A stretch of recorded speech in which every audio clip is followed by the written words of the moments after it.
Phuket is one of the largest tourist attractions in Thailand and attracts almost 35 million visitors each year.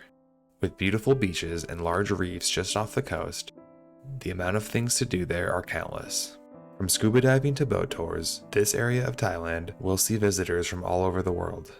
Of the 35 million that will show up each year, a third of those will come from mainland China. Going there to visit the beaches and other scenic sites, Phuket is a tourist hub. The Phuket community needs the tourism to survive as its main job-creating industry. One of the largest tourist attractions of the area is the coral reefs just along the coast of Phuket and the surrounding islands to the west.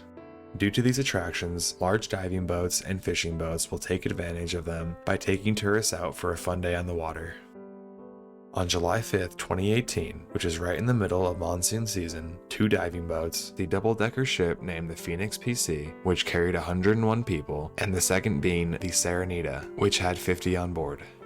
The pair of boats set off the shore of Phuket right around the same time at 10 a.m. The Phoenix headed to Koh Raka, which was a popular snorkeling spot they planned on taking the group that day. The Serenita would be going to an island called Koh Mathan. The boats left that day despite a severe weather warning from weather officials. Calling for strong winds and a storm since the day before, officials did confirm that they considered banning any boats from leaving harbor that day, but decided a severe weather warning calling for heavy rain, wind, and strong currents for the next 2 days should be enough to warn captains of the danger. However, on the morning of the dive, the captain of the Phoenix reported that the skies were clear at the time of departure, also stating that many other boats were leaving the dock with them, so he thought they'd be safe.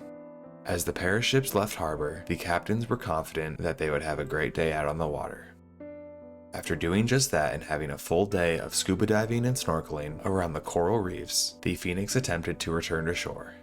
After about an hour coming back to the mainland, just off the coast of Phuket, the Phoenix got caught in a severe current and storm, with waves quickly reaching 16 feet high and causing the tall boat to be very unstable in the water. Somjing Boontham, the captain of the Phoenix, called for an emergency ditching of the boat, stating that as the huge waves slammed the boat, his crew members frantically lowered the lifeboats and urged the passengers to put on their life jackets. Calling ashore and letting the harbor know of the worsening conditions and the plan of evacuation, authorities on shore quickly put together a rescue plan. Passengers, many of them children, scrambled to make it to the lifeboats, but many of them did not make it as the boat capsized. Trapping many passengers inside the main cabin, the boat flipped in a span of 10 minutes after the first emergency call was made. A fishing boat nearby quickly answered the SOS and was able to immediately rescue a handful of passengers who were floating in the water and were easy to see. Phuket's government quickly organized a search and rescue mission, which involved helicopters, police, and many fishing boats. Rescue crews found several people scattered miles away from the initial sinking spot. In total, 37 people were sent to the hospital for treatment, with only a few of those having more than a minor injury.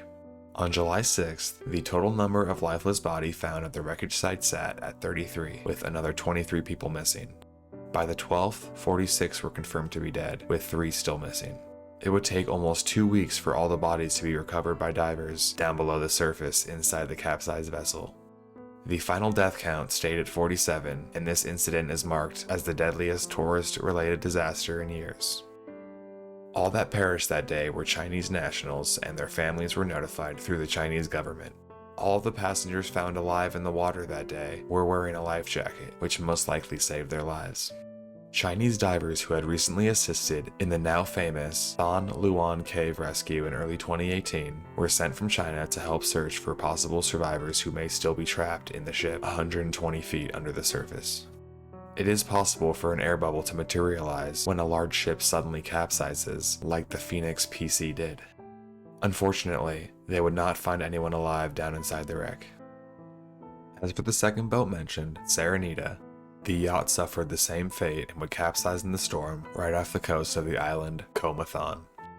All 50 passengers on board the boat were rescued as they all managed to get life jackets on before the sinking.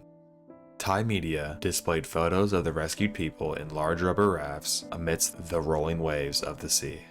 With several fishing boats circling in the background, survivors were picked up by fellow boaters who were also in the storm. PBS reported that a group of 12 boats were also stranded at sea that day, being forced to stay docked at a nearby island named Raka, an hour away from Phuket, until the storm calmed down. Not wanting to brave the swells, these captains decided to wait out the storm due to the high risk of sinking. As salvage was needed for a proper investigation to occur, the police contracted the job out to several companies, who were all unable to do it due to the difficulty of location and size of the ship. The police eventually took the job themselves, and 4 months later, on November 12th, using a crane ship contracted out of Singapore, they lifted the ship out of the sea. Taking 5 days to complete the salvage, the police said the shipwreck provided crucial evidence needed for the upcoming court case related to the sinking.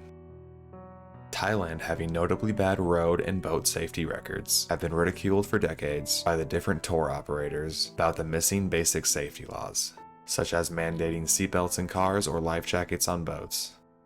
As the investigation wrapped up, officials announced that the large number of dead passengers that day was due to overcrowding of the inside compartments and reckless piloting by the captain.